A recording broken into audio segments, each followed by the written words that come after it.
ختم نبوت کا عقیدہ اسلام کا بنیادی عقیدہ ہے کہ جناب نبی مکرم صلی اللہ علیہ وسلم اللہ کے آخری نبی اور رسول ہیں۔ آپ کے بعد کوئی نبی آنے والا نہیں۔ قرآن میں اللہ نے بیان فرمایا ما کان محمد ابا احد من رجالکم، کہ محمد صلی اللہ علیہ وسلم تم مردوں میں سے کسی کے باپ نہیں ہیں، ولکن رسول اللہ وخاتم النبیین، وہ اللہ کے رسول اور نبیوں کے سلسلے کو ختم کرنے والے ہیں۔ اس آیت کے پس منظر میں شان نزول میں علماء مفسرین نے لکھا ہے کہ حضور صلی اللہ علیہ وسلم کے پاس ایک غلام حضرت زید بن حارثہ رضی اللہ تعالی عنہ رہا کرتے تھے، اور حضور صلی اللہ علیہ وسلم نے حضرت زید کو اپنا منہ بولا بیٹا بنایا ہوا تھا، اور اہل مکہ حضرت زید کو زید بن محمد کے نام سے پکارتے تھے۔ چنانچہ اس زمانے میں منہ بولے بیٹے کو بھی حقیقی بیٹے کی طرح ہی سمجھا جاتا تھا۔ حقیقی بیٹے کے جو احکامات ہوتے تھے وہی منہ بولے بیٹے پر بھی وہ لوگ لاگو کیا کرتے تھے۔ تو حضرت زید حضور صلی اللہ علیہ وسلم کے منہ بولے بیٹے تھے، تو مکہ والوں نے اپنی روایت کے مطابق حضرت زید کو زید ابن محمد کہنا شروع کر دیا۔ تو اللہ جل جلالہ نے یہ آیت مبارکہ نازل کی کہ ما کان محمد ابا احد من رجالکم، محمد صلی اللہ علیہ وسلم تم مردوں میں سے کسی کے والد نہیں ہیں، کسی کے باپ نہیں ہیں، آپ کی اولاد نرینہ بچپن ہی میں دنیا سے چلی گئی تھی۔ کوئی بھی آپ کا بیٹا بلوغت کی سن کو نہیں پہنچا، بلوغت کی عمر کو نہیں پہنچا، بچپن کے اندر ہی دنیا سے چلا گیا۔ ایک تو مشرکین مکہ کو یہ بات اور یہ مسئلہ اللہ نے سمجھایا کہ منہ بولا بیٹا حقیقی بیٹے کی طرح نہیں ہوتا، منہ بولے بیٹے کے نام کے ساتھ اس آدمی کا اصلی والد کا نام ذکر کیا جائے، نسبت جس کی طرف ہو وہ نام نہ ذکر کیا جائے۔ قرآن پاک کے اندر دوسرے مقام پہ بھی آتا ہے ادعوہم لآبائہم، کہ جو منہ بولے بیٹے ہیں انہیں ان کے اصل والد کے نام کے ساتھ منسوب کر کے پکارو، جن کے پاس رہتے ہیں ان کے نام سے منسوب نہ کرو، کیونکہ منہ بولا بیٹا حقیقی بیٹا نہیں ہوتا، حقیقی بیٹے کے احکامات اس پر لاگو نہیں ہو سکتے۔ جہاں اللہ نے یہ مسئلہ بیان کیا وہاں دوسرا مسئلہ اللہ نے ختم نبوت کا بیان کیا کہ اگر محمد صلی اللہ علیہ وسلم کا کوئی حقیقی بیٹا زندہ ہوتا، دنیا میں موجود ہوتا، تو نبی کا بیٹا نبی ہوتا، نبی کا بیٹا نبی ہوتا ہے، اور حضور صلی اللہ علیہ وسلم پر اللہ نے نبوت کا دروازہ بند کر دیا، اس لیے اللہ نے آپ کے بچوں کو بھی بچپن ہی میں اپنے پاس بلا لیا۔ فرمایا وَلَٰكِن رَّسُولَ اللَّهِ وَخَاتَمَ النَّبِيِّينَ،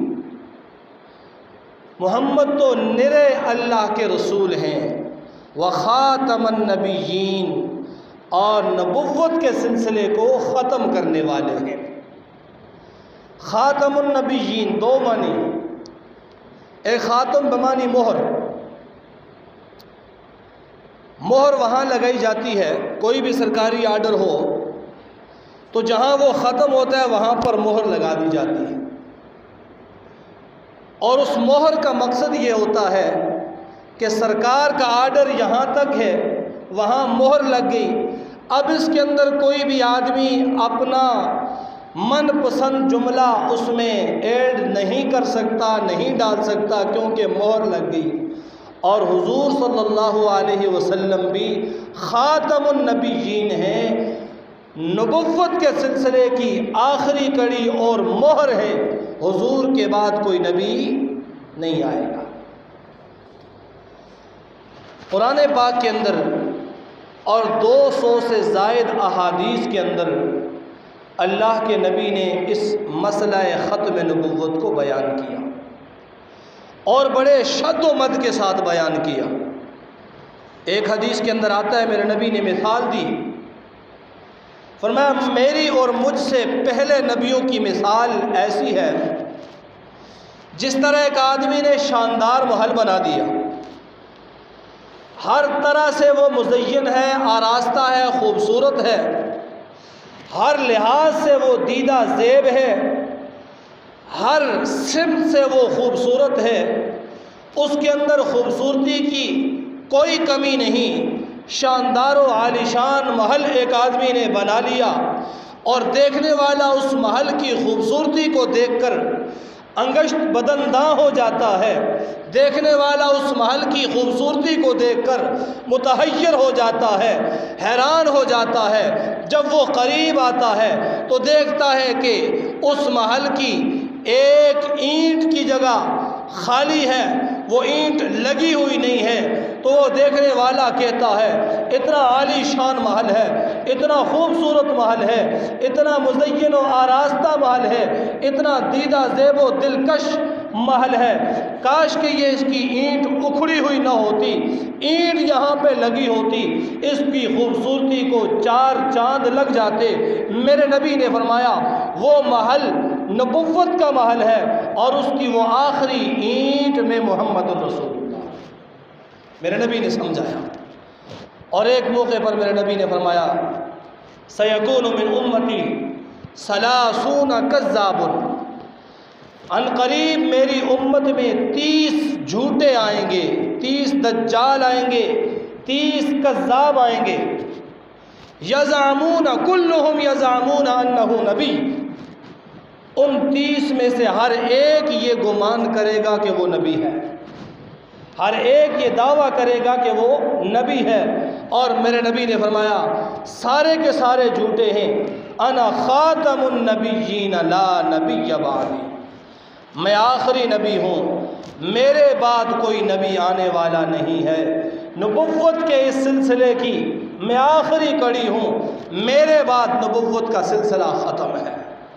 حتیٰ کہ حدیث پاک کے اندر آتا ہے حضرت عیسیٰ علیہ السلام کو اللہ نے نبوت عطا کی، عیسیٰ علیہ السلام اللہ کے برگزیدہ پیغمبر ہیں، صاحب کتاب پیغمبر ہیں، اللہ نے کتاب بھی دی، اللہ نے نبوت بھی دی، اور کتاب و نبوت دینے کے بعد اللہ تعالیٰ نے عیسیٰ علیہ السلام کو آسمانوں پہ اٹھا لیا، عیسیٰ علیہ السلام کو موت نہیں دی، فوت نہیں ہوئے، عیسیٰ علیہ السلام کو اللہ نے آسمانوں پہ اٹھا لیا، آسمانوں پہ وہ آج بھی موجود ہیں، زندہ ہیں، حیات ہیں، قرب قیامت میں نازل ہوں گے۔ ارے جب عیسیٰ علیہ السلام بھی دنیا میں نازل ہوں گے، حالانکہ وہ نبی تھے، وہ نبی ہیں، لیکن جب آسمان سے دنیا پر وہ قرب قیامت میں آئیں گے تو وہ نبی بن کر نہیں آئیں گے، وہ رسول بن کر نہیں آئیں گے، وہ پیغمبر بن کر نہیں آئیں گے۔ عیسیٰ دنیا میں آئیں گے تو محمد کے امتی بن کر آئیں گے، عیسیٰ دنیا میں آئیں گے وہ ابو بکر و عمر، عثمان و علی کی صف میں کھڑے ہوں گے، عیسیٰ دنیا میں آئیں گے تو وہ بھی ختم نبوت پر ایمان رکھنے والے میرے نبی کے امتی بن کر آئیں گے۔ اور میرے دوستوں اور بزرگوں، ایک موقع ہے سیدنا عمر فاروق رضی اللہ تعالیٰ عنہ تورات کی تلاوت کر رہے ہیں، تورات پکڑی ہوئی اسے پڑھ رہے ہیں۔ ابو بکر بھی موجود ہیں، حضور صلی اللہ علیہ وسلم بھی تشریف فرما ہے۔ عمر کا خیال نہیں ہوا، وہ اس تورات کا مطالعہ کر رہے ہیں۔ حضور صلی اللہ علیہ وسلم نے دیکھا تو چہرہ متغیر ہو گیا۔ عمر تو مطالعے میں مشغول ہیں۔ ابو بکر نے عمر کو زور سے جھنجھوڑا کہ عمر تو خاک آلود ہو جائے، کیا تو دیکھ نہیں رہا؟ حضور کا چہرہ انور متغیر ہو گیا، حضور کے چہرے پہ ناراضگی کے، غصے کے آثار نظر آ رہے ہیں، تو یہ پڑھ رہا ہے۔ حضرت عمر نے دیکھا، فوراً تورات کے ان اوراق کو سمیٹ کر حضور سے عرض کیا، یا رسول اللہ غصے کی کیا وجہ ہے؟ کوئی گستاخی ہو گئی مجھ سے؟ حضور نے فرمایا عمر کیا کر رہے ہو؟ کہا میں تورات پڑھ رہا تھا۔ فرمایا عمر تورات پڑھنے کی ضرورت نہیں، لو کان موسیٰ حیا، آج اگر موسیٰ بھی زندہ ہوتے تو لما وسعت الا اتباعی، وہ بھی میری اتباع کرتے، وہ قرآن پڑھتے تورات نہ پڑھتے۔ تو عقیدہ ختم نبوت مسلمانوں کا بنیادی عقیدہ ہے۔ پہلا اجماعی عقیدہ ختم نبوت ہے۔ حضور صلی اللہ علیہ وسلم آخری نبی ہیں۔ آپ کے بعد کسی قسم کا کوئی نبی، چاہے وہ الہامی نبی کے نام سے ہو، ذلی نبی کے نام سے ہو، بروزی نبی کے نام سے ہو، نبوت کے اجزاء کر کے بھی کوئی نبی نہیں آ سکتا۔ انا خاتم النبیین لا نبی بعد۔ اور اس ختم نبوت پر جس طرح آج لوگ ڈاکے ڈالتے ہیں، اس طرح زمانہ نبوت میں بھی اور اس کے بعد بھی ختم نبوت کے ڈاکو بڑے آئے۔ حضور صلی اللہ علیہ وسلم کے زمانے میں مسیلمہ کذاب نے جھوٹی نبوت کا دعویٰ کیا۔ مسیلمہ کذاب نے نبی ہونے کا دعویٰ کیا کہ میں نبی ہوں۔ ویسے تو بہت زیادہ ہے، لیکن باقی ختم ہو گئے۔ یہ بڑا منظم بن کے آیا تھا، محنت سے آیا تھا، اور ایک لوگوں کا جمع غفیر بھی اس نے اپنے ساتھ ملا لیا تھا۔ نبوت کا دعویٰ کیا، اس نے وہاں سے خط لکھا جناب نبی مکرم صلی اللہ علیہ وسلم کی طرف، اور اس خط کے اندر مختلف شرائط اس نے لکھی کہ آپ بڑے نبی ہیں، مجھے چھوٹا نبی مان لیں، آپ شہر کے نبی ہیں، دیہات کی نبوت مجھے دے دیں۔ اس طرح کا خط لکھا۔ بارگاہ رسالت کے اندر مسیلمہ کذاب کا خط پہنچتا ہے، حضور صلی اللہ علیہ وسلم خط پڑھواتے ہیں۔ جب خط پڑھا گیا تو حضور صلی اللہ علیہ وسلم نے فرمایا اپنے کاتب کو بلایا اور کہا کہ مسیلمہ کذاب کے خط کا جواب دو، اور خط کی عبارت لکھوائی، من محمد الرسول اللہ الی مسیلمۃ الکذاب، محمد کی طرف سے یہ خط مسیلمہ کذاب کی طرف ہے۔ خط لکھا جس میں حضور نے ختم نبوت کو بیان کیا، اور لکھنے کے بعد فرمایا کہ میرا یہ خط کون لے کر جائے گا مسیلمہ کو دینے کے لیے؟ مسیلمہ کے پاس خط لے کے جانا ایسے تھا جیسے موت کے منہ کے اندر جانا ہے، کیونکہ اس خط کے مضمون کے اندر بڑی سخت باتیں لکھی ہوئی تھیں۔ کہا کون لے کے جائے گا یہ خط؟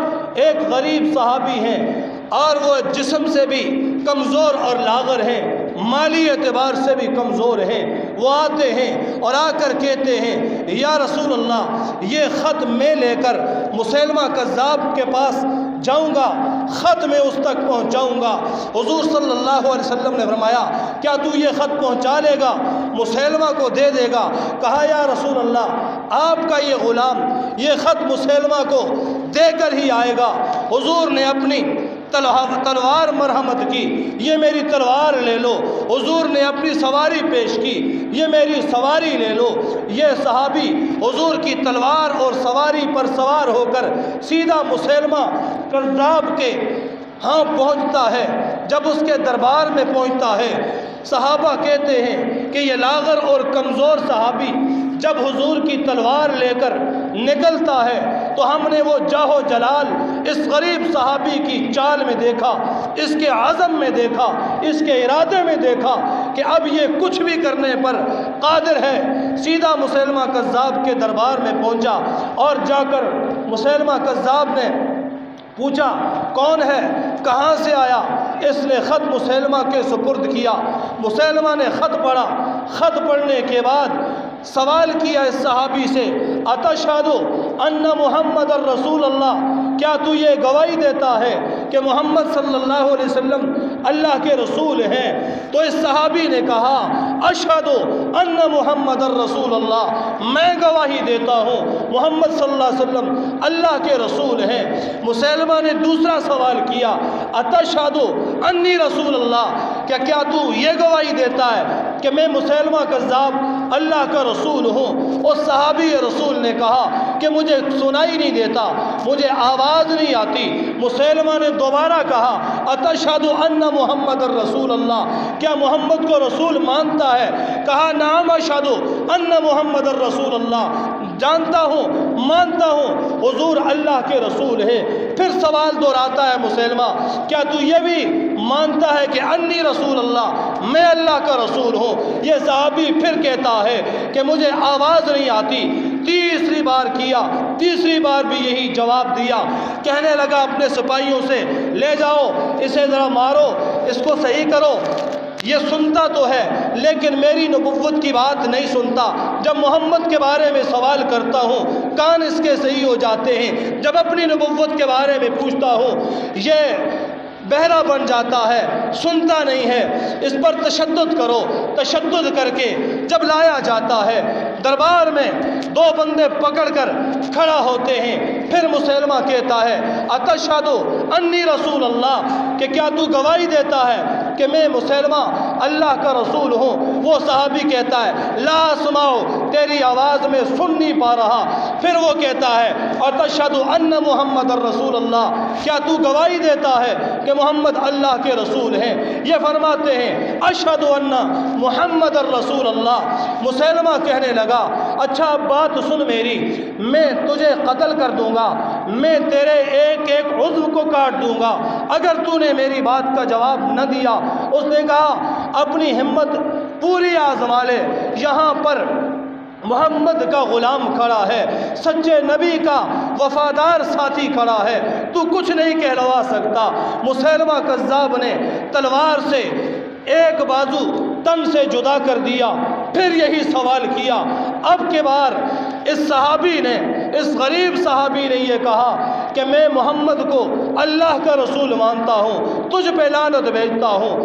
دوسرا بازو کاٹ دیا، ٹانگ کاٹ دی، دوسری ٹانگ کاٹ دی، حتیٰ کہ زبان بھی کاٹ دی، زبان بھی کٹ گئی، لیکن نبی کا یہ صحابی مسیلمہ کے سامنے جھکا نہیں ہے۔ حضور صلی اللہ علیہ وسلم کو جب خبر پہنچی، صحابی کا نام ہے حبیب ابن زید رضی اللہ تعالیٰ عنہ، میرے نبی کے پاس جب خبر پہنچی میرے نبی کی آنکھیں پرنم ہو گئیں اور کہا کہ ختم نبوت کا پہلا شہید یہ حبیب ابن زید ہے۔ اور پھر اسی طرح آتے رہے فدایان ختم نبوت۔ حضور صلی اللہ علیہ وسلم رحلت فرما گئے، ابو بکر کا زمانہ آیا، شورش کا زمانہ تھا، فسادات کا زمانہ تھا، فتنے ہر طرف سے سر اٹھا رہے تھے۔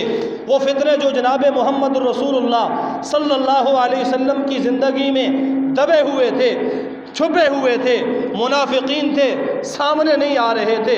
حضور نے رحلت فرمائی، ہر طرف سے فتنوں کی بھرمار اٹھ گئی، کہیں منکرین زکوٰۃ ہیں، کہیں پر یہود و نصارہ مسلمانوں کے خلاف منظم ہو رہے ہیں، اپنی صفوں سے منافق اٹھ کر کے مسلمانوں کے خلاف آوازیں کس رہے ہیں، جھوٹے مدعیان نبوت کا دعویٰ کرتے ہیں۔ سیدنا صدیق اکبر نے سب سے پہلا کام یہ کیا، اسی مسیلمہ کذاب کے 40,000 کے لشکر کے خلاف خالد بن ولید رضی اللہ تعالیٰ عنہ کو لشکر دے کر بھیجا اور کہا جاؤ مسیلمہ کا خاتمہ کر۔ یہ ختم نبوت انتہائی اہم مسئلہ ہے، انتہائی بنیادی مسئلہ ہے۔ میرے رب نے قرآن میں ختم نبوت کو بیان کیا، میرے نبی کے صحابہ نے ختم نبوت پر اپنی جانیں دیں، جانوں کے نذرانے پیش کیے۔ ابو مسلم خولانی حضور کے زمانے کے یمن کے اندر رہتے تھے، لیکن صحابیت کا مرتبہ نہیں ملا، حضور صلی اللہ علیہ وسلم سے ملاقات نہیں ہوئی، نہیں آ سکے مدینہ۔ یمن کے اندر اسود عنسی نبوت کا دعویٰ کرتا ہے، اور ابو مسلم خولانی کو جب پتہ چلتا ہے کہ اسود عنسی نے نبوت کا دعویٰ کیا ہے، ننگی تلوار لے کر ابو مسلم خولانی سیدھے اسود عنسی کے دربار میں پہنچتے اور وہاں جا کر اس کو ڈنکے کی چوٹ پر یہ کہتے ہیں کہ سچے نبی محمد الرسول اللہ صلی اللہ علیہ وسلم ہیں، تو جھوٹا ہے، کذاب ہے، تو دجال ہے۔ اسود عنسی نے اپنے پیروکاروں سے کہا آگ جلا دو، آگ جلائی گئی، الاؤ روشن ہوا، کہا اس ابو مسلم خولانی کو اس آگ کے اندر ڈال دو، جلا دو، اسے ختم کر دو، اس کو آگ میں ڈال دیا گیا۔ مستند کتابوں کے اندر یہ واقعہ لکھا ہے، آگ کے اندر ڈال دیا گیا۔ جو ہی ابو مسلم خولانی آگ کے اندر گئے، آگ ٹھنڈی ہو گئی، آگ نے جلایا نہیں، آگ گلے گلزار بن گئی۔ درباریوں نے جب دیکھا کہ جلتے ہوئے الاؤ کے اندر ابو مسلم خولانی کو رکھا، جلا نہیں ہے، اس واقعے کی خبر باہر اگر پہنچ گئی تو لوگ ہم پر لعنت بھی بھیجیں گے، ہماری بات بھی نہیں سنیں گے۔ کہا کہ اسے شہر بدر کر دو، یمن سے نکال دو، یمن سے نکال دیا گیا۔ اب کہاں جاتے ابو مسلم خولانی؟ سیدھے چلتے چلاتے پھرتے پھراتے مدینہ میں آ گئے۔ انہیں معلوم نہیں ہے ابھی تک کہ حضور رحلت فرما گئے ہیں، حضور دنیا سے پردہ فرما گئے، حضور چلے گئے۔ سیدھے جا کر مسجد نبی میں پہنچتے ہیں، وہاں پتہ چلتا ہے حضور دنیا سے چلے گئے۔ عمر کھڑے ہیں وہاں پر، عمر نے پوچھا اے شخص تو کہاں سے آیا؟ کہا میں یمن سے آیا ہوں۔ عمر کہتے ہیں کہ یمن میں ابو مسلم خولانی کو تو جانتا ہے، واقعے کی خبر پھیل چکی تھی کہ جس کو آگ نے نہیں جلایا، تیرا نام کیا ہے؟ اس نے کہا میرا نام ابو عبداللہ ہے۔ کہا کہ اس آدمی کو جانتا ہے؟ یہ خاموش ہو گئے۔ عمر نے پہچان لیا یہی مسلم خولانی ہے۔ کہا تو ہی مسلم خولانی ہے؟ میں تجھے اللہ کی قسم دے کر پوچھتا ہوں، بتا۔ کہا ہاں میں ہی ابو مسلم خولانی ہوں۔ ہاتھ پکڑا، پکڑ کر سیدھے ابو بکر کے پاس لائے اور کہا ابو بکر دیکھو کون آیا ہے، یہ یمن سے ابو مسلم خولانی آیا ہے۔ ادھر ابو بکر ہیں، ادھر عمر ہیں، دونوں یار نبی کے۔ مسلم خولانی کی کندھے پہ ہاتھ رکھتے ہیں اور کہتے ہیں الحمدللہ، اللہ نے ہمیں آج وہ ہستی دکھا دی جس پر آگ گلے گلزار ہوئی۔ اس سے پہلے وقت کے پیغمبر تھے ابراہیم، جن کو آگ نے نہیں جلایا تھا، دوسرے یہ ہیں جن کو آگ نے نہیں جلایا۔ اور میرے دوستوں اور بزرگوں، اس کے بعد بھی نبوت کے ڈاکو آتے رہے، نبوت کے دعوے دار آتے رہے، اور آ کر کے فتنہ فساد وہ بپا کرتے رہے۔ لیکن میرے نبی کے صحابہ نے کسی بھی مدعی نبوت کو زندہ نہیں چھوڑا، ختم کر دیا۔ اور پھر کئی آئے گئے۔ مرزا غلام احمد قادیانی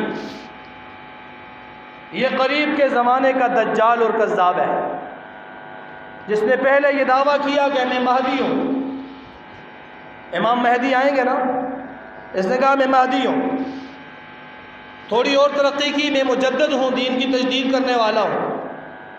پھر کہنے لگا میں مسیح موعود ہوں کہ جو عیسیٰ علیہ السلام اوپر چلے گئے تھے وہ میں ہوں، میں آ گیا ہوں۔ اور پھر اس کے بعد اس نے نبوت کا ہی دعویٰ کر دیا کہ میں ہی نبی ہوں۔ اس کانے دجال نے نبوت کا دعویٰ کر دیا، اور یہ نبی بنا نہیں تھا، بنایا گیا تھا۔ اسے نبی انگریز نے بنایا تھا، اس کی کتابوں میں لکھا ہے۔ اور اس نے جو اپنا منشور بیان کیا،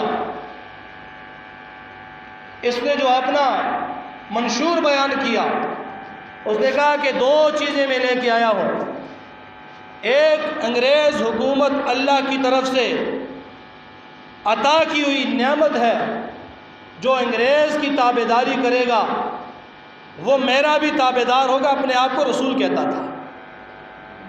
اور دوسرا کہ جہاد جو پہلے تھا، اب جہاد کا حکم ختم ہو گیا ہے، میں نبی بن کے آیا ہوں، جہاد کا اب کوئی وجود نہیں۔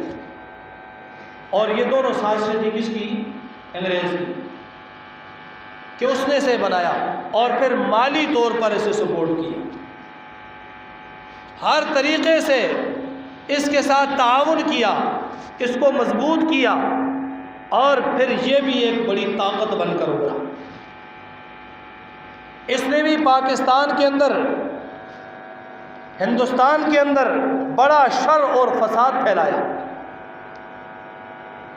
اور تاریخ گواہ ہے کہ جب بھی کوئی ایسا جھوٹا مدعی نبوت آیا تو امت محمدیہ کا ہر فرد شعلہ جوالہ بن گیا، اس کے خلاف تحریک چلی۔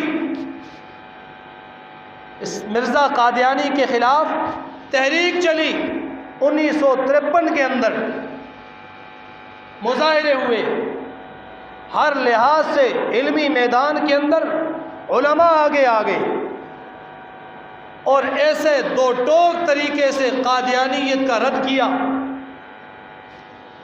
عملی میدان کے اندر ہر امت محمدیہ کا ہر آدمی آگے فتنہ و فساد شروع ہو گیا۔ مسلمان طالب علموں کی ایک جماعت 30 طلباء پر مشتمل ملتان سے سوات کے دورے پر جا رہے تھے۔ راستے میں ربوے کے وہ ریلوے اسٹیشن پر قادیانیوں نے اپنا لٹریچر تقسیم کرنا شروع کر دیا۔ انہوں نے لینے سے انکار کر دیا، انہوں نے لینے پر اصرار کیا، انہوں نے ختم نبوت کے نعرے لگائے، چلے گئے آگے۔ جب واپس آئے اسی اسٹیشن پر پہنچے، یہاں قادیانی تیار کھڑے تھے اور انہوں نے اس ٹرین پر حلہ بول دیا، 30 کے قریب طلباء کو شدید زخمی کر دیا۔ بس یہ نکتہ تھا، یہاں سے پھر مسلمانان پاکستان اٹھ کھڑے ہوئے۔ پھر ہر گلی محلے میں ایک ہی آواز تھی کہ ختم نبوت زندہ باد، مرزا قادیانی مردود مرد آباد۔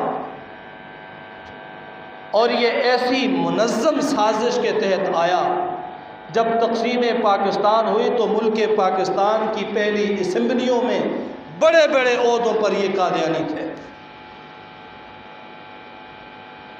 سر ظفر اللہ پہلا وزیر قانون پاکستان کا یہ قادیانی تھا۔ بعد میں پھر اس وقت علماء نے واویلا کیا، نہیں مانے۔ جب قائد اعظم محمد علی جناح وفات پا گئے تو سب نے جنازہ پڑھا، یہ نہیں کہ اس نے کہا میں مسلمان کا جنازہ میں نہیں پڑھ سکتا۔ ایک منظم سازش کے تحت ہر ادارے کے اندر، ہر اعلیٰ پوسٹ پر، ہر اعلیٰ منصب پر ان قادیانیوں کو بٹھایا گیا، اور پھر یہ دن دناتے ہوئے پھرتے، علل اعلان مرزے کی نبوت کی تبلیغ یہ لوگ کرتے۔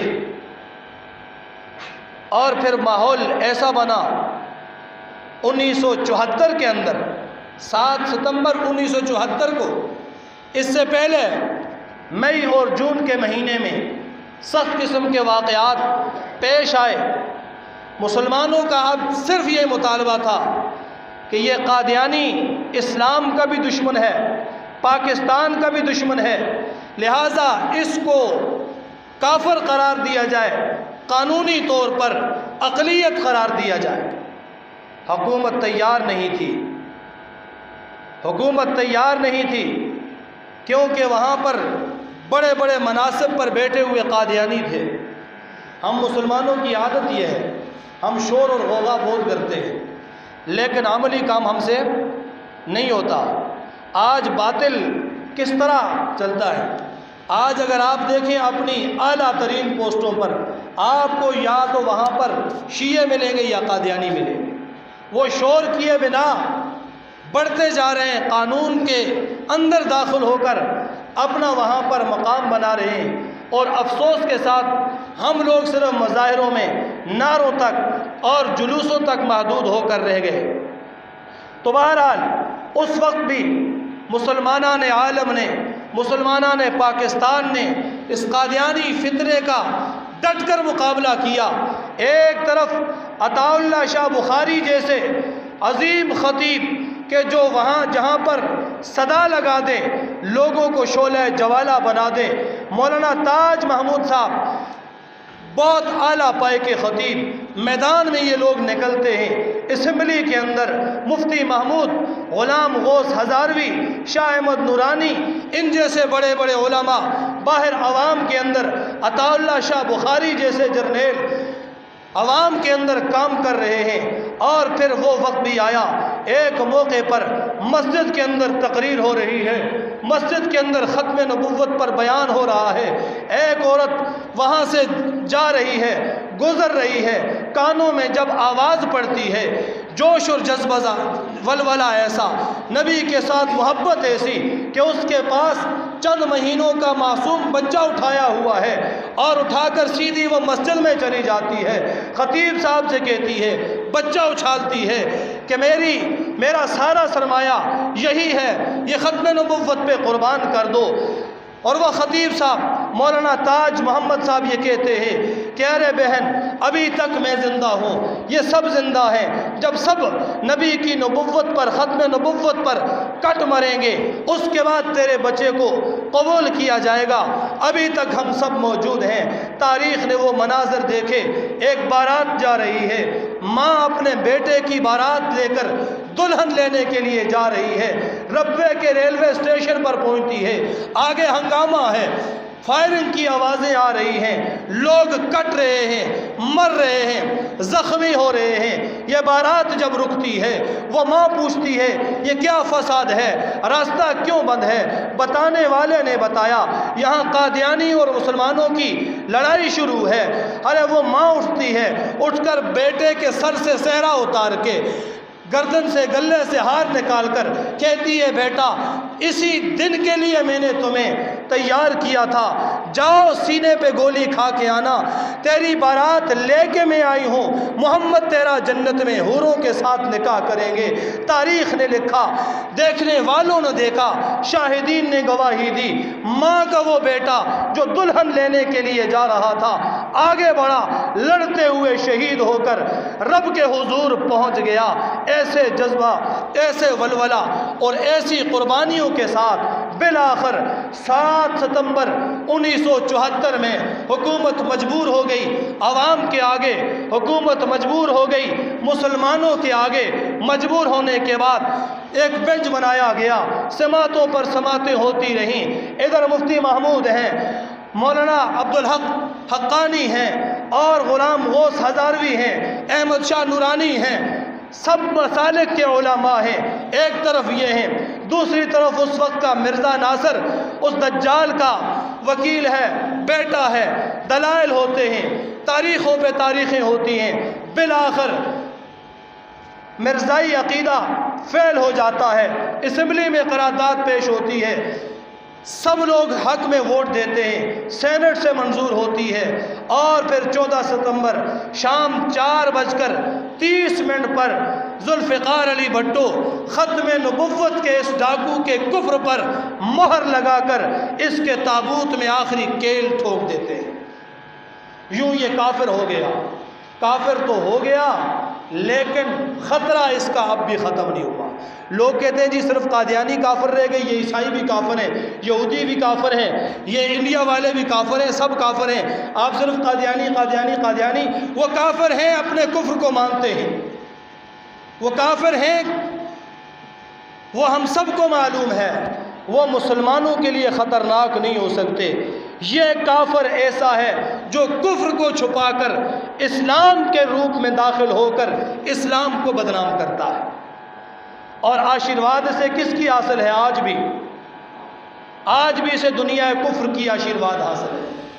آپ اپنی یادداشت کے مطابق پاکستان کے اندر رسول اللہ کی گستاخی کے واقعات کو اکٹھا کریں اور پھر ان پر ریسرچ کریں، پھر اس پر مطالعہ کریں، وہ گستاخی کرنے والا قادیانی نکلے گا یا قادیانیوں کا بندہ نکلے گا، پھر اس گستاخی کرنے والے کو برطانیہ کا ویزا دینے والا برطانوی حکومت نکلے گی۔ یہ سازشیں ہو رہی ہیں، آج بھی ہماری صفوں کے اندر موجود ہیں، ایسے نہیں موجود، منظم طور پر موجود ہیں۔ کئی ادوار حکومتوں کے اندر آپ نے سنا شک کے اندر ترمیم ہو گئی، جب بات باہر نکلی احتجاج ہوئے، اور ہمارے جو اسمبلی کے اندر بھیجے ہوئے ہمارے وزراء ہیں وہ بالکل بے خبر ہیں، انہیں پتہ تک نہیں ہے کس نے کیا، کرنے والے وہاں کر دیتے ہیں، اور آج بھی یہی کر رہے ہیں۔ اور ہمارا جو ایلیٹ طبقہ ہے وہ یہ کہتے ہیں جی یہ قانون صحیح نہیں ہے، اس قانون کا استعمال غلط ہوتا ہے۔ لوگ جو ہے نا وہ ایسے ہی جھوٹا الزام لگا دیتے ہیں اور جھوٹا الزام لگا کر کسی بے گناہ کو پھانسی چڑھا دیتے ہیں، یہ غلط ہے۔ میں کہتا ہوں صرف اس قانون کا استعمال غلط نہیں، پاکستان کا کوئی ایک قانون بتا دو جس کا استعمال غلط نہ ہوتا ہو۔ پاکستان کا کوئی ایک قانون بتا دو کہ جس کو امیر پیسے کے ذریعے سے خریدتا نہ ہو، جس کو صاحب منصب اپنی مرضی کے مطابق استعمال نہ کرتا ہو۔ اگر یہ بات ہے سارے قانونوں کو ختم کر دو، اگر وہ ختم نہیں کرنے تو اسی ختم نبوت کے قانون پر تمہاری سوئی آ کر کیوں اٹکتی ہے کہ یہ غلط استعمال ہوتا ہے؟ غلط استعمال نہ ہونے دو۔ تمہارے پاس اسباب ہیں، تمہارے پاس حکومت ہے، ذرائع ہیں، خفیہ ایجنسیاں ہیں، سیکورٹی ادارے ہیں، ہر طرح کی سہولیات ہیں، غلط استعمال نہ ہونے دو۔ جو غلط استعمال کرنا چاہے، جو غلط الزام لگائے، اس کی بھی وہی سزا ہے جو گستاخی کرنے والے کی سزا ہے۔ یہ محض بہانہ ہے، یہ محض ان کی ایک بدنیتی کو چھپا کر کے ایک غلط بات کو سامنے لاتے ہیں، اور یہ غلط استعمال اس کا ہوتا ہے۔ قطعاً غلط استعمال نہیں ہوتا، یہ قانون بنا ہے، مسلمانوں نے اپنا خون دے کر یہ قانون بنایا ہے، یہ قانون رہے گا۔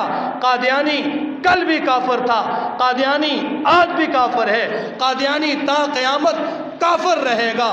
کوئی بھی اگر اسے مسلمانوں کی صفوں میں گھسیٹنے کی کوشش کرے گا تو اس کا سر تن سے جدا کر دیا جائے گا۔ 7 ستمبر 1974 کو یہ قانون منظور ہوا، اسی یاد کے اندر انشاءاللہ ہر سال 14 ستمبر کو راجہ بازار لیاقت باغ کے اندر عظیم ختم نبوت کانفرنس کا انعقاد ہر سال ہوتا ہے۔ ملک بھر کے بڑے بڑے علماء، ہر مسلک کے علماء یہاں آتے ہیں۔ آپ سب حضرات سے یہ گزارش کی جاتی ہے کہ اس کانفرنس کے اندر ضرور شرکت کریں۔ 14 نومبر بروز جمعرات بعد از نماز عصر لیاقت باغ راولپنڈی میں یہ کانفرنس ہوگی۔ وما علینا الا البلاغ۔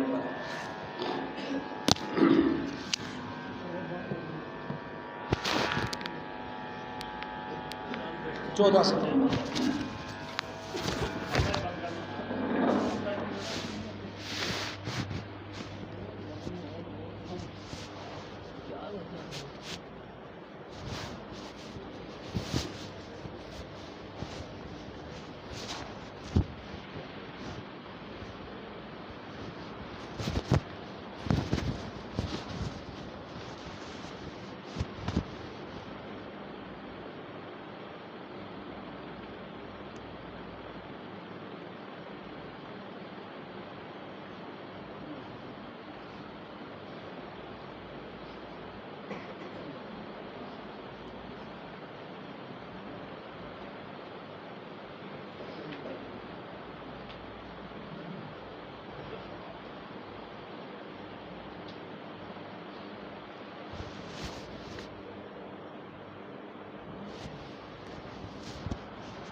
ہے